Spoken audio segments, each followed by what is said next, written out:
자, 작품을 시작하기에 앞서서 뭔가 기본적인 거 좀 체크 좀 하고 한번 들어가 볼까 합니다. 일단은 이 대관제 몽유록의 작가가 심의라고 되어 있는데, 이 심의라는 사람이 실제로도 이제 그 역사 속에서의 내용을 살펴보면 탄핵으로 인해서, 근데 이 탄핵이 실제로는 이제 주변에 모함이라고도 볼 수 있는데 실제로는 잘못을 저질렀기 때문이기도 하지. 그래서 잘못을 저질러서 이제 유배를 가고 뭔가 좀 떨어져서 자신의 능력을 발휘하지 못하는 상황에 처하게 되자 이 자신의 울분, 그치? 아, 나는 세상에 나가서 떵떵거리면 나의 지위를 지키면 이렇게 살아보고 싶었는데 그런 것들을 하지 못하게 되자 이런 소설을 써가면서 자신의 어떤 슬픔을 잠재우고 했던 것이 아닐까라고 생각을 하는데요. 일단은 제목 자체가 아예 대놓고 써져 있어. 그냥 몽유록이라는 글자가, 그치?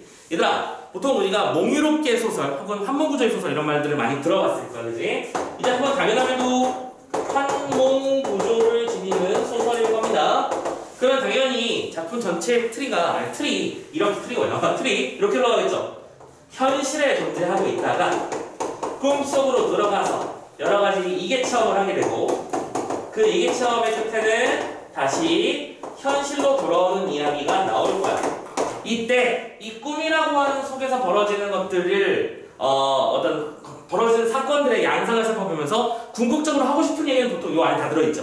그치? 현실에서 이루지 못하는 모든 어떤 것들이 실제로는 꿈속에서 이루어지는 것처럼 표현되니까요. 여러분들 뭐 몽유롭게 하면 당연히 구운몽 알고 있을 거고, 혹은 설화 중에서는 조신의 꿈 이런 작품들도 혹시 들어본 적이 있으신지 모르겠습니다. 이 작품은 어쨌든 이제 이런 이걸 환몽구조라고 한다고 했었지. 이렇게 꿈속으로 들어가는 걸 뭐라고 한다? 인몽. 꿈속으로 들어가니까 인몽이지. 인몽이라고 부르고, 다시 나온다면 강몽이라고 하면서 보통 이 꿈과 현실의 경계 지점에 대한 문제가 예전에 많이 나오는 편이었고, 두 번째로 하나만 낸다라고 하면 누구나도 이 꿈 장면에서 하고 싶은 얘기가 뭔가를 파악하는 문제들이 나오는 편이다 라고 하는 것들을 염두에 두시고 작품을 따라가시면 돼요. 자, 참고로 이 작품은 대관제라는 곳에서 꿈을 꾼 이야기입니다. 그래서 작품의 스토리를 따라가면서 어떤 얘기가 담겨져 있는지 살펴보는데, 일단은 교과서 버전, 그러니까 교과서란다. 수특 버전에 있는 내용을 기준으로 한번 설명을 해볼게요. 자, 봐봐. 이렇게 시작하지. 벼슬에 오르지 못하고 시대를 한탄하며 지내던 선비 심의가 라고 하면서 시작하죠. 그 다음에 심의. 자기 얘기하는 거지, 지금 이거. 선비 심의가 있었어요. 지금 그 내용은 수특을 봐야 있는 내용이니까 듣기만 하셔도 돼요. 팔을 베고 잠이 들어서 꿈속 세계로 들어갔습니다. 이미 인몽, 지금 수특 보고 있는 사람들 여기다 뭐라고 써야 돼? 인몽이라는 단어를 써야 될 타이밍 아닌가? 인몽. 꿈속으로 들어간 장면이죠. 인몽이 되고, 이때 천자는 최치원. 천자는 누구? 임금이죠. 임금님은 최치원이고, 수상은 을지문덕이고, 좌상과 우상은 이교보, 이재현, 대재현, 이색. 각각의 관직도 유명한 문인들이 맡고 있는 왕국의 연합니다. 취미는 어디로 들어왔어? 꿈속에 왕국으로 들어간 거야. 근데 그 꿈속 왕국은 약간 어떤 느낌이냐면 드림팀? 이런 느낌인 거지. 혹시 축구 게임 같은 거 좋아하는 사람들 있으시면 자신이 생각하는 베스트 11이 있을 거 아니에요, 그쵸? 그 베스트 11이 누구가 골키퍼고 누가 윙백이고 누가 포워드고 이런 식으로 세팅해놓은 그런 것들이 있을 텐데 축구를 안 좋아하면 상관없고, 아무튼 이런 식으로 어디서 난다긴다는 제법 유명한 문인들이 다 한 자리씩 차지하고 있는 가상의 세계가 있는 겁니다. 아무튼 근데 시민은 들어가자마자 거의 천자의 총애를 받게 돼요. 왜? 천자는 여기서 누구? 최치원인데요? 얘들아, 최치원 누군지 모르는 사람 최치원이 또 누구야? 최치원 누군지 모르는 사람 없잖아. 여러분들 제가야산 독서당이라든지, 그치? 그런 시를 통해서 이 신라 때 사람으로 당나라의 유학파 출신이라서 빈곤과 응시했었지만 현실의 각박함 속에서 한계를 느끼고 산속에 들어가면서 세상을 망언했던 비운의 천재 최치원인 거야. 이 사람이 하나님이잖아. 임금님이 된 거죠.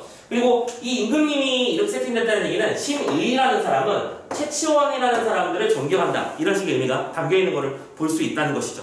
작품 속에 등장하는 인물들은 한결같이 문인들이 고위 관직을 다 가지고 있다는 거 특징으로 잡아 놓으시고요. 아무튼 이렇게 들어간 상태에서 심의 역시 천자에게 총애를 받으면서 들어가자마자 높은 직위를 받게 됩니다. 그런 상태로 작품이 시작하는 것이죠. 자, 그러면 이제 본문 부분은 어떻게 흘러가고 있는지 한번 보도록 합시다.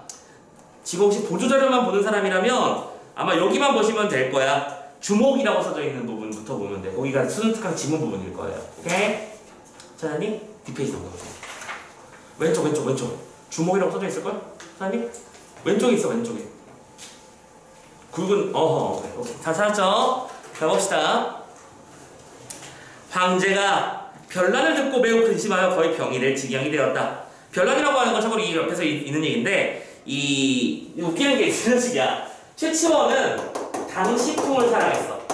근데 참고 이 김시습, 얘들아 김시습도 유명하잖아. 얘들아 김시습 뭐 찍은 사람? 금옷이나 여러분들 이생규장전, 오케이? 그 작품을 지은 사람이야. 근데 김시습은 송시풍을 좋아했거든. 그러니까 또 뭐냐면 송과 당송은 당나라 송나라 즉 중국의 어떤 스타일인데, 당나라 풍을 좋아했던 최치원과 김시습, 송나라 풍을 좋아했던 김시습이 서로 충돌을 하다가 김시습이 반란을 일으킨 걸로 표현되고 있는 거야. 그치? 그럼 결론적으로 이 얘기는 심이라는 사람은 당시 풍을 좀 더 좋아했다는 뜻으로도 번역할 수 있는 거지. 그치? 아무튼 간에. 그래서 병이 나서 경내 백성들을 다 모으고 무기 창고에 무기를 다 꺼내가지고 친정해서, 친정한다는 건 무슨 뜻이야? 친히 정벌한다는 뜻이야? 임금이 직접 군대 끌고 나오는 거지. 친정을 해서 토벌하고자 했죠. 근데 이때 대제학 이색, 이색도 우리 시 많이 배우는데, 아무튼 비밀이 말합니다. 바라올 건데 벽부학사인 심아무개를 보내요. 심아무개는 심의를 말하는 겁니다. 순리를 거스른 행위를 깨우치게 하시면 군사들이 피를 흘리지 않고도 스스로 그치게 할 것이니 옥체를 수고롭게 하지 않으시기 바랍니다. 옆에서 이색이라는 사람이 간언을 하는 거죠.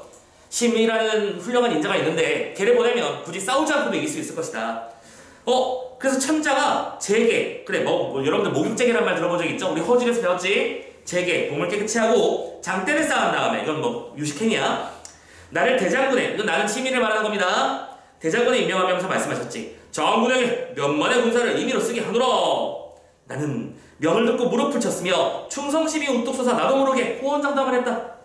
신은 저는요 무기란 상스럽지 못한 것이라고 들었기 때문에 쓰기를 원치 않습니다. 자, 천자가 심의에게 김시습을 토벌할 것을 명하자 심의가 하는 얘기, 저는 무를 사용하지 않겠습니다. 그럼 이 얘기는 뭐예요? 문에 대한 숭상의 기질이 있는 사람이라는 거 판단할 수 있겠죠? 세상에 칼 쓰는 건 무식한 애들이 하는 짓이지 뭐, 이런 식의 느낌인 거죠.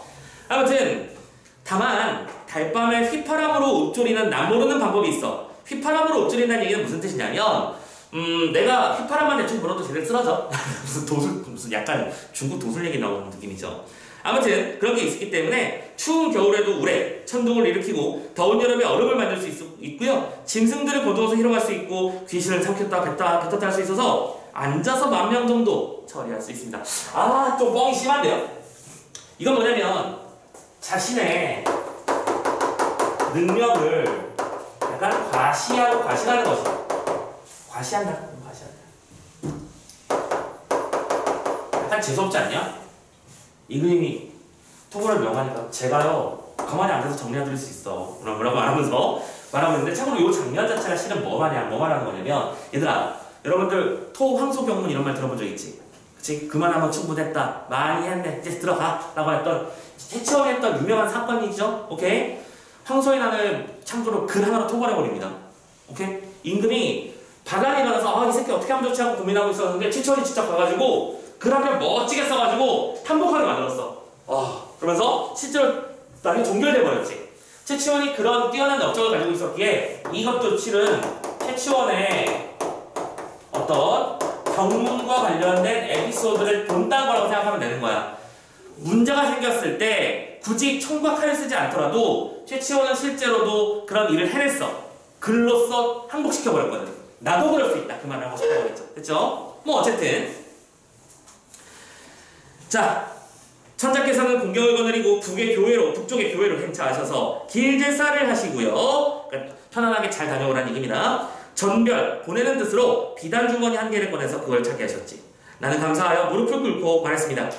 전쟁은 신속한 것을 귀하게 여깁니다. 그렇지, 전쟁은 항상 신속한 힘이 중요합니다. 그죠?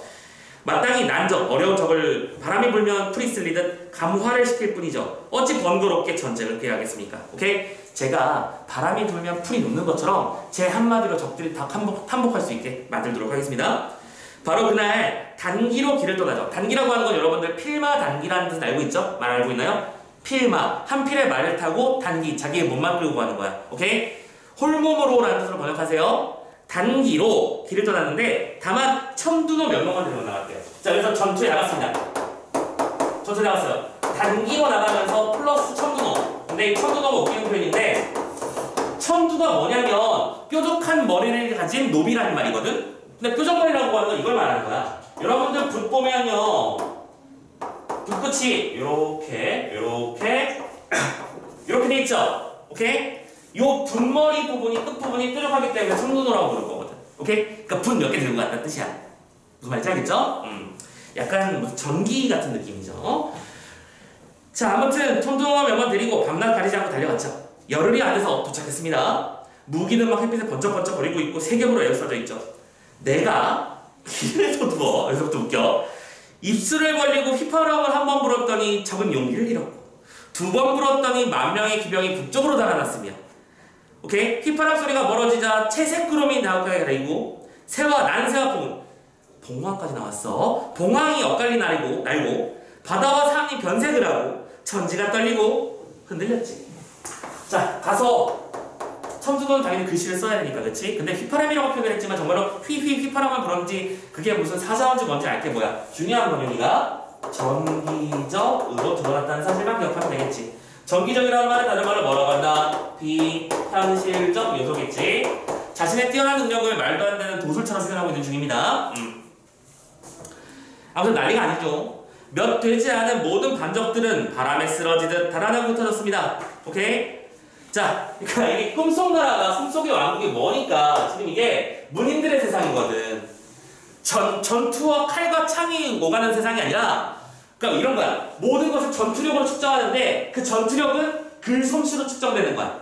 누가 글을 더 잘 쓰나 그 사람은 그러면 10,000명의 군사를 가진 거고 이 사람이 글을 얘보다 더 잘 쓰면 100,000,000명의 군사를 가진 셈이겠지. 그렇지? 나는 글씨를 잘 써서 이겨버린 거야. 이랬더니 적장인 김시습은 두 손을 앞으로 묶고 투항하며 말했어. 뜻밖의 사단의 노장인 신분께서 오셨구려.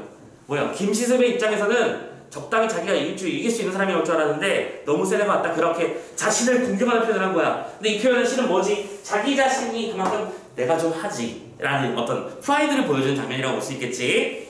아무튼 어처구니 없이 항복해버리죠. 얘들아, 이 김시습은 알고 선생님 한번 지난번에 말씀드렸었나? 김시습이 5살 때 세종한테 불려간 얘기? 안 했냐? 그냥 그런 게 있어. 김시습이 세종 금오신화를 썼을 때 그 얘기가 여기서 나오는 거잖아. 그냥 배경 이야기를 알아만 둬. 어차피 뒤에서 배울 거니까. 김시습이 금오신화를 쓰기 전에 5살 때 세계에서 유명한, 그러니까 우리나라 정말 유명한 신동이었어. 참고로 그때 왕은 세종대왕이었습니다. 세종대왕이 가만히 건물을 보는데 소문이 막 들려오는 거야. 전하, 저쪽 어느 지방에 5살짜리 영자가 있다고 합니다. 그렇게 훌륭한 애가 있어? 나 궁금한데 한번 보면 안 돼? 그래서 불러요. 직접 불러요. 근데 얘들아, 한번 생각해보자. 니들 5살 때 뭐 했는지 기억나? 5살 때 난 뭐 했다. 선생님은 뭘 했는지조차 기억이 안 나거든요?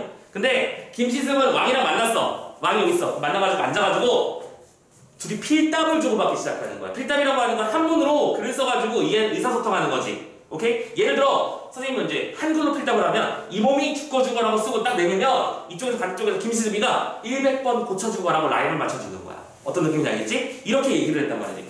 5살짜리가요. 오케이? 아무튼 그렇게 해서 이제 세종이 너무 귀여워하면서 쓰다듬쓰담 하면서 야, 진짜 네가 조금만 더 나이가 있었으면 내가 너 집에 못 가게 할 텐데 이런 표현도 했다고 하더라고요. 그러니까 뭐냐면 세종대왕이 인재를 정말 좋아했잖아, 그치? 그래서 탐나는 인재인데 애가 5살이잖아. 그러니까 선물 막 잔뜩 지어주면서 아이야, 훌륭하게 자라서 먼 훗날에 우리나라를 위해서 커다란 인재가 되어주렴 이렇게 축복해주고 보내줬어요. 오케이? 그래서 우리 어린 5살 김시습은 우리 임금님께 정말 잘해야지라고 생각하면서 열심히 자랐죠. 그런데 김시습이 반직에 나올 무렵이었던 10몇 세 때 우리나라에 무슨 일이 벌어지죠? 세조의 왕위 찬탈 단종 뭔지 알지? 그런 사건이 벌어지잖아. 삼촌이 왕위를 가져갔잖아. 그걸 보러 보면서 이 더러운 놈의 세상, 썩을 놈의 세상 하면서 막 욕을 해요. 실제로 세조가 김시습을 되게 여러 번 불렀답니다. 오라고 계속 불렀는데 김시습은 꺼져, 넌 정통 싸움 가지고 아무도 아니잖아, 갇혀 하면서 산속으로 들어간 거야. 그리고 산속으로 들어갔다 보니 결국에 제일 불쌍한 건 어머님이기도 하잖아, 그치? 김시습의 어머니는 얘들아 이런 거잖아. 우리 아들이 영재 발굴단에 나가서 세계적으로 유명한 그런 영재인데 산속에서 지금 맨날 풀캐 먹고 살아요.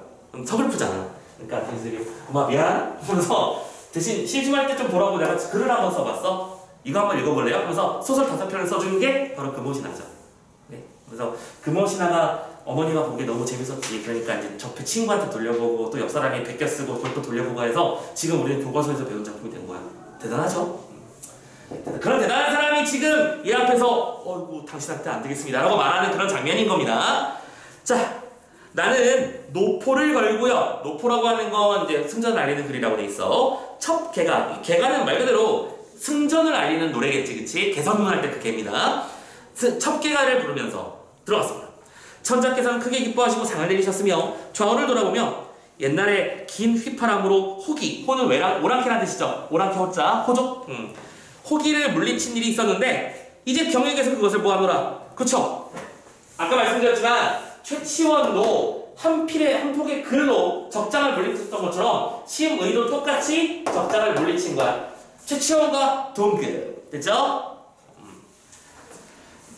그래서 뭐 배식사문 경륜일치 진국공신의 호를 내게 뭐, 야 이게 뭔 소리인지 모르겠지. 선생님도 몰라요. 이런 걸 알려고 노력하지 않아도 돼. 그냥 뭔가 어마무시한 자기객건이라고 생각은 되죠. 충분히 예측되죠. 자, 높은 자기를 받고 안동백에 공했는데 뭐 아무튼 뭔가 높은 자기인가 보죠. 이것도 몇만의 큰 상을 내렸습니다. 자, 이로부터 위명, 위세를 떤 거죠. 그쵸? 그 뛰어난 이름이 알려졌고 임금의 청해가 커져서 새벽에 출근했고 밤에 들어왔어요. 계속 은혜를 나라를 위해 갚았죠. 근데 이렇게 해서 벼슬한 지 10년까지 되었어. 10년이 지났어요. 자, 이제 아들도 낳았고 손자도 길렀고요. 문벌이 빛났고 많은 녹봉을 받아서 집안의 재산 차고 넘치죠. 공경 중에 그런데 누가 명함을 내고 보기를 청하는 사람이 있으면 번번이 신화된 도리로 사서로이 교제할 수가 없습니다 하고 읍하고 사양했고요. 조정에 일이 있으면 모든 일을 맡아보았고 시를 읊었고. 됐지? 자, 이게 무슨 소리냐면 어쨌든 이 사건을 어디다 썼니? 오케이. 김시습을 토벌한 사건을 배경으로 해서 큰 성공을 거둔 뒤 10년 동안 큰 가세를 만들었으며 그 뒤에도 공과 사를 구분하는 엄격한 삶을 살았다는 얘기입니다. 개인적으로 찾아와도 맞아주지 않았다는 얘기죠. 그쵸? 오케이. 자, 공과 사도 구분했었고 또 그 다음에 뭐가 있었니? 그치? 일도 잘했고요. 그치? 업무에 충실했고요. 한편으로는 시집기에도 소홀함이 없었어. 어쨌든 문인들의 세상이니까 시실력은 중요하거든. 자, 이렇게 쭉쭉 잘 나가고 있었는데 사치가 몸에 배웠지만, 그러니까 기본적으로 받는 돈이 많으니까 지갑에서 막 한 종이 한 장 끊을 때마다 1억씩 나오는 거야. 어떤 느낌인지 알겠지? 그런 사람이지만 나와 같이 청렴하고 검소한 사람이 여러 사람의 논란거리가 되겠는가? 계속 뭐예요? 약간 재수없잖아. 자뻑과 기질이 너 계속 보이지, 그지? 자, 그러다가 나는 늘 우승상 이규보를 허물해서 대궐에 가서 항소를 했대요. 이규보가 마음에 안 들었나봐요. 이 암흑에는 문장이 경솔하고 부박하며, 뭔가 뭘까? 부박하다는 얘기는 깊이가 없다는 뜻입니다. 붕붕 떠있다는 뜻이거든. 부박하며 나약하고 뼈대가 없어서 비록 귀신처럼 날래지만 귀하지 못합니다. 다른 것은 적지 않습니다 라고 했더니 천장에서도 네 말이 맞아 하면서 또 책으로 내려주고 또 순진도 시켜주고. 그러니까 뭐냐면 당대의 유명한 네로라 하는 인물들을 다 자기의 글실력으로 이겨버린 거야. 지금 여기서는 이규보가 나왔었는데 참고로 상식적으로 알아주세요. 이규보도 한 끝발 날리는 문인이었습니다. 문인인데 세상에는 글 잘 쓰는 방법이 여러 가지가 있는데 이 이규보의 특징이 뭐냐면 회속으로 지었어요. 그러니까 쉽게 말하자면 순식간에 글짓기를 완성해버려. 속도에 강했어. 그렇지? 그러다 보니까 이제 속도에 강한 만큼 깊이가 없다라고 비판해서 걔를 또 밑으로 끌어내리고 자기가 또 그 자리로 올라가는 거죠. 그렇죠? 어쨌든 나는 잘났음 이런 뜻입니다. 계속하자. 그래서 이런 일이 저런 일이 지나가고 있었는데 며칠이 또 지났습니다. 시강을 마치고, 그러니까 그 임금님과 함께 공부하는 자리입니다. 천자께서 정색을 하고 불쾌한 표정으로 소차 상승원 하나를 보고 계시는데 바로 한림 선생이 나를 탄핵하는 상소문이었대요.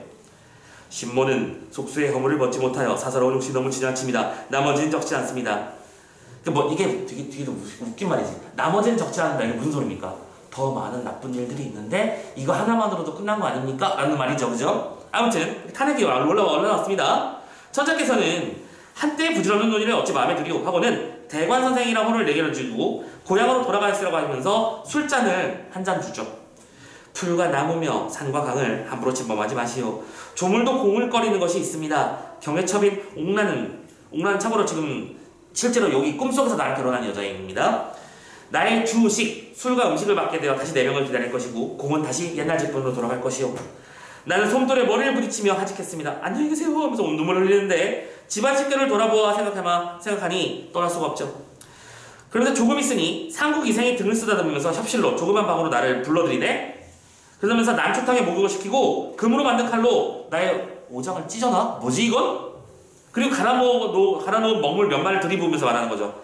40년만 기다리면 꼭 여기 돌아와서 다시 함께 부귀를 누릴 것이니 걱정하지 마시오. 오케이? 40년 전에 돌아올 테니까 그동안은 방부 처리해 놓을게요. 그런 얘기 하는 거죠. 배가 칼로 왜냐면 배를 찢지 않습니까? 그죠? 찌르는 아빠 갑자기 깨니까 배가 북처럼 부풀어 올랐고 잔등 가불가불 하는데 병든 아기가 곁에 누워 앓는 소리를 할 뿐이야. 자, 지금 이 장면 무슨 장면? 강몽이죠? 자, 강몽 장면에서 지금 무슨 얘기를 했냐면 배가 아프다라고 표현을 하죠.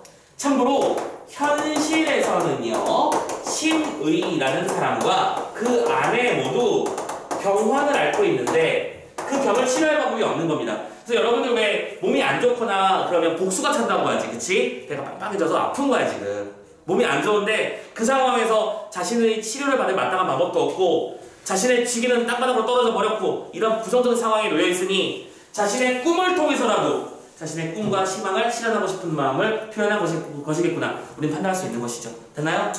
아무튼 그래서 이걸 뭐라고 한다? 강몽이라고 한다. 그래서 깨어났어요. 사람이 세상에 나서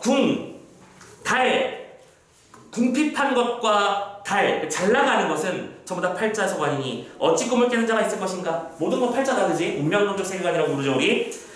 이 괴익적인 이야기를 드러내어 꿈에서 겪었던 일을 적는다. 정말로 꿈이 생생했나봐요. 너무나 행복했었나봐요, 그죠? 그래서 가정년 8년 12월 상한에 심의가 대관제에서 쓰다. 대관제에서 썼으니까 대관제 목요일이죠, 그지? 자, 이렇게 해서 작품의 내용이 마무리됐습니다.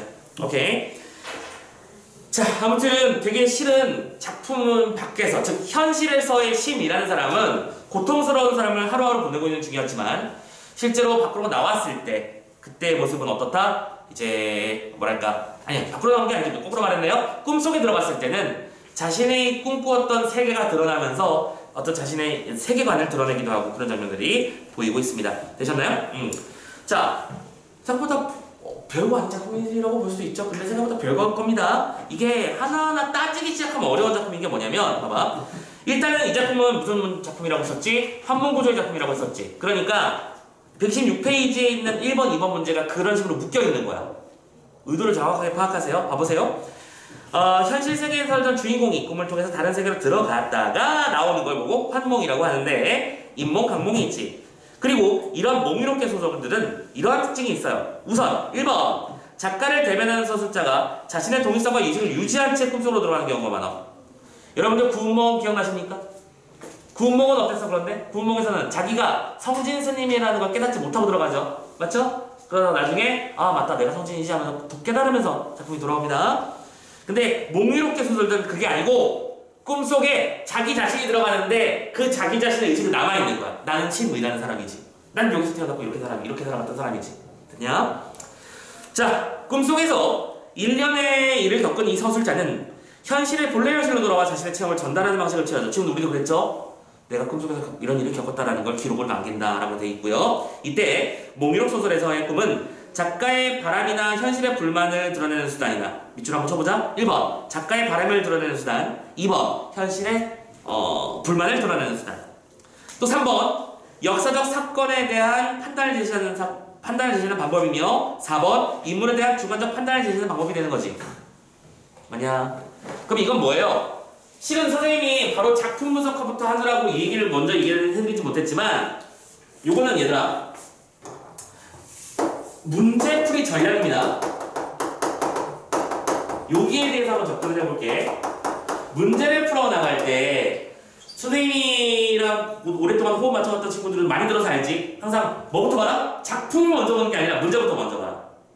어쨌든 산문 작품은요 무슨 문제가 나올 게 뻔해요. 인물, 사건, 배경 얘기가 나올 게 뻔한데 우리가 수능 특강에서 요 장면을 봤어. 그러면 요 장면이 수능에 나와 안 나와? 안 나올 가능성이 높다고. 오히려 다른 부분이랑 연결돼서 조금만 걸쳐 나오겠지. 됐지? 그럼 어차피 처음 볼 텐데 처음 볼 거라면 뭐부터 보자? 제발 문제부터 보자. 그럼 문제를 보면 내가 뭐에 집중해야 되는지가 보인다고요.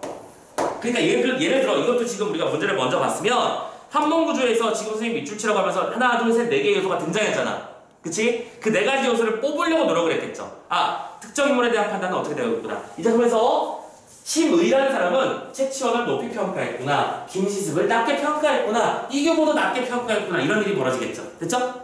물론 친구로 표현됐던 이색도 긍정하는 인물이겠지. 이런 식으로 요소를 읽어낼 수 있다는 거야. 미리. 그리고 저 뒤쪽에 있는 문제도 마찬가지. 3번 보시면 A와 B에 대한 설명이라고 되어 있는데 이거는 A와 B라고 하는 구조를 풀면서 문제를 풀 때 아예 미리 해결해 버려야 되겠구나 이런 문제라고 생각할 수 있겠죠? 또 하나 만들어 볼까? 만약 문제 중에 심의가 꿈속에서 있었던 공간이 세 군데가 있었다라는 얘기가 나오고 그 배경에 대한 얘기를 했으면 실제로 우리가 읽을 때는 배경을 중심으로 작품을 끊어가면서 읽어야지.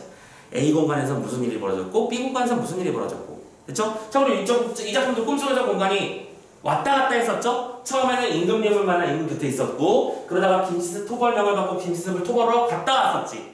그러고 나서 다시 자기 집을 얻고 자기의 어떤 땅을 얻고 하면서 영화를 누리다가 다시 임금 곁에 가서 탄핵당했죠. 맞습니까? 이렇게 공간의 바뀜이 있었다고. 그러면 공간별로 찢어야 되는 거라면 우리도 공간 중심으로 읽어가면서 사건을 끊어가면서 읽었을 거고 문제 풀기는 수월해지는 거죠. 됐죠? 무슨 말 하고 싶은지 알아들으셨죠? 문제를 먼저 보면 내가 문제에서 뭐에 집중해야 되는지를 볼 것이다. 그 집중해야 되는 대상은 바로 인물이거나 사건이거나 배경일 것이다. 그치? 이걸 염두해 주시면 여기 편하다라는 겁니다. 그런데 이 작품은 한번 구조의 작품이기 때문에 이 얘기를 안 하면 좀 섭섭하다는 거지. 자, 아무튼 그래서 지금 요소들을 보면 하나 이 장면들을 각각 얘기하면서 이런저런 얘기를 하고 있는데 일단 1번 문제 한번 풀어보자. 5번부터 볼게요. 5번. 나에서 40년을 기다리면 다시 돌아갈 수 있다는 기대감을 표현한 것은 그런 부분이 있었어요. 그죠?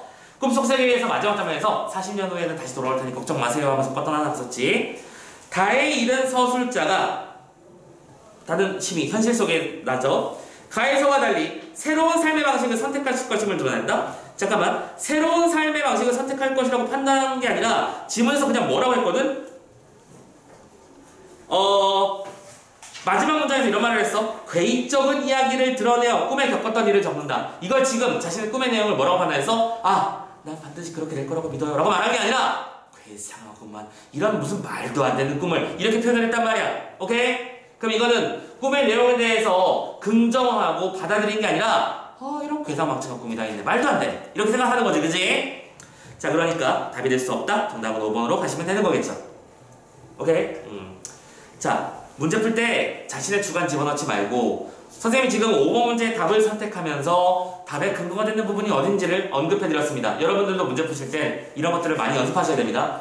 이 문제의 답은 이거겠구나. 그 이유는 이 부분이 있기 때문이겠구나. 라는 거 잡으셔야 돼. 오케이? 자, 뒤쪽으로 넘어가서 2번도 마찬가지야. 천자가 나왔고 이색이 나왔고 김시습이 나왔는데 이런 거지 뭐. 심아무개가 2번 선택지를 볼게. 심아무개가 천도너만 데리고 문제를 해결한 것은 최치원의 일화를 긍정적으로 평가했기 때문이야. 최치원의 일화 뭐라고? 아까 토황소 경문 얘기했던 그거죠. 2번 같은 선택지가 있고요. 또 4번도 볼까? 나에서 이색을 심아무개가 꿈을 깨는 것을 돕는 인물로 그려냈지. 이것은 이제까지 사람들이 모르고 있었던 이색의 공적을 세상에 알리려는 아니잖아. 이색은 이미 성리학을 깊이 연구했고 뛰어난 제자들을 배출했으며 성리학의 커다란 발자취를 남긴 사람이라고 보기에 썼는데 이걸 왜 사람들이 모르겠어? 맞지? 무슨 말도 안 되는. 답은 너무 쉽게 나와서 허무하죠? 그 정도 잡아주시면 좋겠습니다. 자, 그리고 마지막 3번도 뭐 이것도 많이 보던 패턴이죠. A랑 B를 비교하는 건데 굳이 뭐 어렵게 얘기할 필요까지는 없을 것 같습니다. 이런 내용이 있다는 것만 알아주시고요. 자, 참고로 여러분들 보조자료에 이 대관제 목록의 인트로 부분, 그러니까 지금 우리가 본 장면이 어디였죠? 꿈속의 장면과, 그러니까 여기지, 여기 장면과 여기 장면을 봤지. 어디가 빠졌습니까? 여기가 빠졌죠? 여기 내용이 들어가 있을 거야. 오케이? 한번 읽어보세요. 읽어만 보셔도 충분합니다. 자, 오케이. 여기까지 해서 일단 첫 번째 작품 하나 마무리 짓고요. 두 번째, 이번에는 매화전이라는 작품을 또 볼 텐데, 아하, 매화전도 이제 연애소설이거든요. 치워드릴게요. 자, 작품 단위로 치워갑시다, 우리 오늘. 잠깐만 수업 좀 끊고, 잠시 숨 좀 돌린 다음에 매화전 갈게요.